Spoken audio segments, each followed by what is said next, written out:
Xitayning Sharq Turkistondan tarqatilgan Xinjiang gazeti, Tangirtog' tor qatorliq hukumat uchur vositalarining xabarlaridan oshkorlanishicha, Xitoy mushu bir yil ichida Sharq Turkistonda 10 mingdan ortiq 5G asos punktini qurgan. Bu oldingi yilning oxiriga selishtirganda 58,2% ish sur'atini ko'rsatdi ekan. Bir yil ichida Xitoyning Sharq Turkistondagi bu tur qurilishlarga ajratgan mablag'i 1 milliard 650 million bo'lib, hozirga qadar Sharq Turkistonda 30 mingdan ortiq 5G asos punkt qurilib bo'lgan.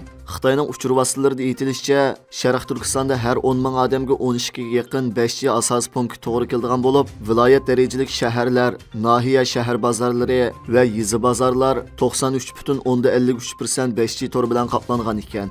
İnsaniyat yuqori fan texnik sohasidagi 5G insonlarning o'zaro munosabati, kishilarning dunyo va shay'lar o'rtasidagi bog'lanishini ishga oshirib, yiroqdan davolash, aqli iqtidorni kuchaytirish qatorliq har xil sohalarda qo'llanishchan programmaga aylanib, insoniyat jamiyatiga yangi va aqliy o'zgarishlarni ilib kelmoqda.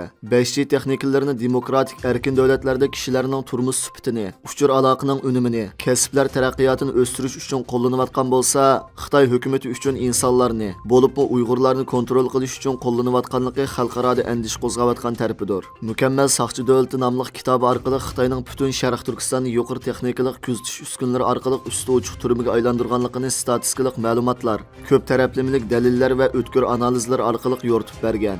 Muntazam holda Xitoy hukumatining Sharq Turkistondagi ta'qib sistemasini tadqiq qilib kelayotgan Amerikadagi Lincoln aqllar ambirining yuqori texnika mutaxassisi Jeffrey Kayin bu qadar 5G punktlarini qurish Xitoy hukumatining yanada ilgarilagan holda yangi texnik taraqqiyotidan foydalanib Sharq Turkistondagi Uyg'urlarni kontrol qilishni favqulodda holda kuchaytirayotganligining yana bir isboti degan. Butun Sharq Turkistonda lager sistemasini barliqqa keltirgan bir vaqtda yana yuqori texnikalik ta'qib uskunalarini zo'r mablag' va kuch bilan taraqqiy qildirayotgan Xitoy hukumati yana 5G torning nahiya va yizi bozorlarga bo'lgan qoplanish doirasini texnik cho'nglashtirmoqchi bo'lib, butun nahiyalarda raqamli Sharq Turkiston planini mustahkamlamoqchi ekan.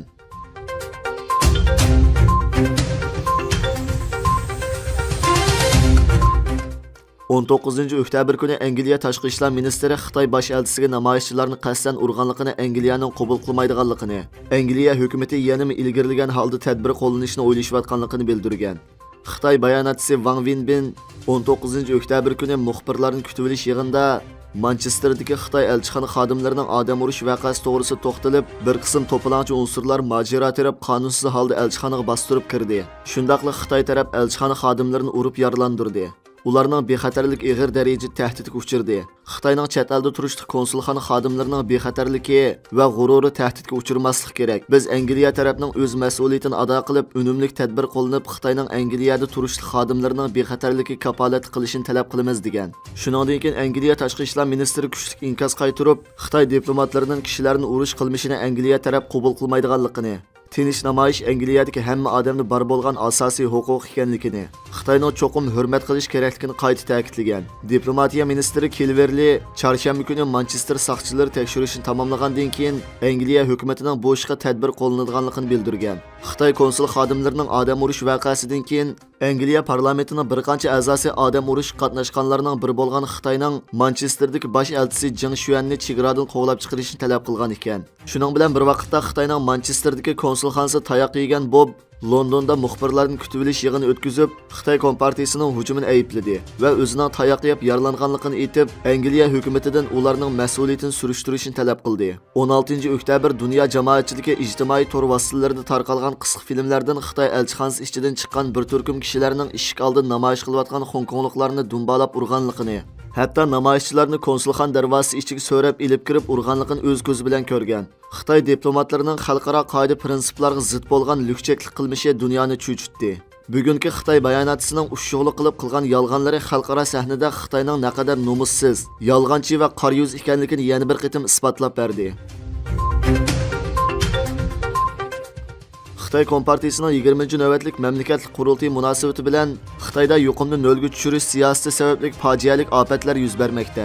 Bir sin ko'rinishda 19 oktyabr kuni saharda Urumchidagi ona bolalar sog'lomlik do'stlik doktorxonasining kirish eg'izida 4 homildor Xitoy ayollari oq kiyimliklar tarafidan to'sib ilinib, doktorxonaga kirgizilmagan.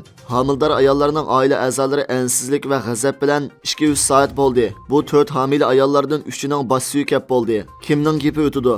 Nima ish kirgizmaysizlar? Ya yuqoriga doklad qilmaysizlar, bizni o'lsin demsizlar. Bu jonga munosabatli ish tursa deb zar qaqshab ketgan. Doktorxonaga kirgizilmagan Urumchida turishlik bir Xitoy homildor ayol amalsiz yo'lda tuqqan. Bir homildor ayol yig'lab turib tashqi dunyoga homildor ayol yo'lda tug'di. Bola yo'lda tug'ildi. Atrofdagi hukumat xodimlari uning holidan xabar olmadi. Bu jahon nima bo'lib ketdi? Nima degan rahimsizlik, qonxo'rlik bu deb nido qilgan. Fransiya agentligining xabariga qaraganda, Yevropa parlamenti 19-oktyabr kuni 2022-yildagi Sakharovning fikr erkinligi mukofotining Ukraina xalqiga berilib, ularning Rossiyaning tajovuzga qarshi botirlik bilan qarshi turganligini taqdirlab mukofotladi. Ukraina prezidenti Zelenskiy Twitterda Ukrainaliklar har kuni urush maydonida Rossiya terrorlik davlatiga qarshi kurash qilib, amaliy harakatlar bilan erkinlik va demokratik qimmat qarashni qo'llayotganligini hamda Yevropa ittifoqining qo'llashining Ukraina uchun intayin muhimligini ta'kidlagan. Yevropa parlamentining raisi Mesura mukofot tarqatish marosimida Yevropadagi eng yuqori kishilik huquqi simvol qilingan bu mukofot mayli urush maydonida bo'lsin, uy makonlaridan ayrilishga majburlangan, tuqqanlari yoki do'st birodarlardan ayrilgan barliq Ukraina xalqiga beriladi. Ukraina xalqi o'z e'tiqodining qimmat qarashini, yana erkinlik, demokratiya, adolatni qo'g'dash uchun hayotini xatarga ittiryapti. Botir Ukraina xalqi voz kechmaydi, Yevropami voz kechmaydi degan. Bir hafta uda yaqin qattiq yomg'irdan keyin Janubiy Amerikaning tunji alomat deb atalgan Iguazu sharqiratmasi yana bir qitim hayvatini ko'rsatdi. Bu sharqiratma bo'lsa, Braziliya bilan Argentinaning shimoliga tutishadigan Janubiy Amerikaning tunji alomati deb atalgan va dunyodagi 5 cho'ng mashhur sharqiratmaning biri. Braziliyaning janubida bir hafta yaqin qattiq yomg'ir bu kam uchraydigan manzarani barliqqa keltirgan. Yerlik taratqularning xabari qaraganda, Braziliya bilan Argentina chegarasida yoqqan yomg'ir suyuning saviyasini 10 hassa yuqori ko'targan ekan.